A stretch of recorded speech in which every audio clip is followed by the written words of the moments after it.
I'm Charean Williams, the NFL writer for the Fort Worth Star-Telegram. I'm at Frankie's Sports Bar and Grill here in downtown Fort Worth, and we're talking about the NFL Draft, which is right around the corner. You know, it looks like the Texans have a big decision ahead of them, and they have to be right in this decision. It's the third time in 13 drafts that they've had the #1 overall pick.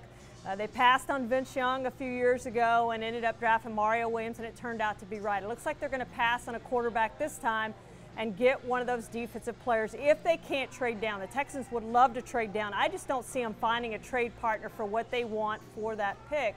So I think they end up with either Khalil Mack from Buffalo, the linebacker, or they end up with Clowney from South Carolina. I think everyone at this point thinks they're going to draft Clowney, but it's going to be very interesting to see what the Houston Texans do, and everybody else obviously is going to fall in line from that. The second pick was St. Louis Rams. You know, we've thought all along they were going to draft an offensive tackle. I still think they do, but I think they surprise people. I think they get Texas A&M's Jake Matthews over Greg Robinson from Auburn, and the reason is I think Jeff Fisher knows this kid better than he knows the other kid. Bruce Matthews, Jake Matthews' father, actually played for Jeff Fisher earlier in his career at Tennessee, and so I think that's where that comes into play, and I think they end up with Jake Matthews at #2. They have done a ton of homework on Johnny Manziel, so there's some thought that they could surprise everyone in this draft and draft Johnny Manziel, but I still think they end up with an offensive tackle. And then at 3, you have the Jacksonville Jaguars, and again, a team in need of a quarterback. I think they pass up that quarterback and get Sammy Watkins, the receiver from Clemson. And then we get to 4, the Cleveland Browns.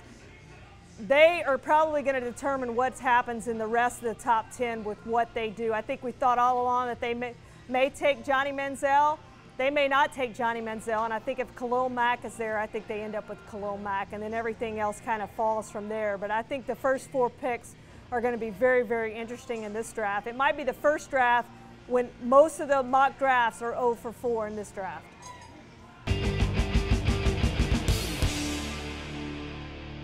Johnny Manziel is probably a top 10 in this draft. Doesn't mean he's going to go in the top 10. A lot depends on what the Cleveland Browns do at #4, whether they take a quarterback or not. If they don't take a quarterback, you're now looking at the quarterbacks falling down some. And #7, you have the Minnesota Vikings, who are going to take a quarterback. Everyone expects them to take Blake Bortles because he better fits Norv Turner's offense.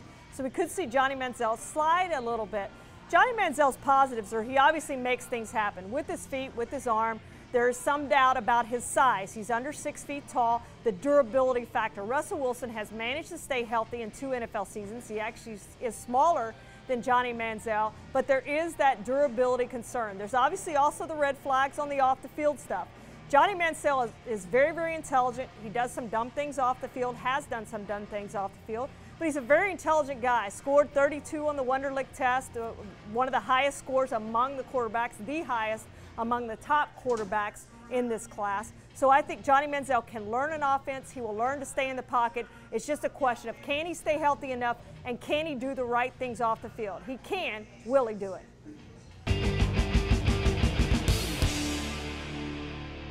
The Cowboys have an interesting spot in this draft at #16. They would love to get a defensive lineman. There is no question about that. They want Aaron Donald, the defensive tackle from Pittsburgh. He's a top 10 pick. It's going to take Trader Jerry trading up to get Aaron Donald if they want Aaron Donald that badly. Probably into the top 10. It's going to be very expensive to do that. We have seen them do that before. They did it for Morris Claiborne. It hasn't worked out so well. I think he's going to be a little timid to try to do that based on what happened a couple years ago with Morris Claiborne and the fact that he hasn't panned out like they thought. Anthony Barr is another prospect.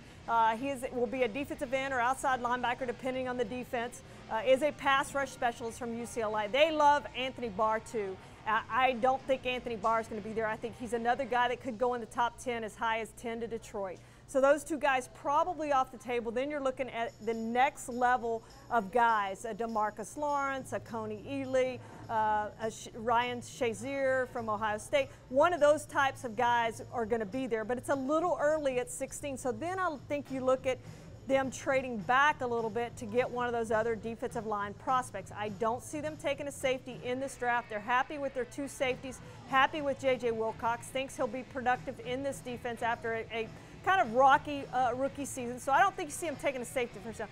The one interesting guy we have that could be on the board that I think you see him take is Johnny Manziel. If he's there at 16, I think you see Jerry Jones pull the trigger on that. And can you imagine the marketing possibilities with Johnny Manziel in Dallas-Fort Worth with the Cowboys wearing the star on his helmet? It would be something to see.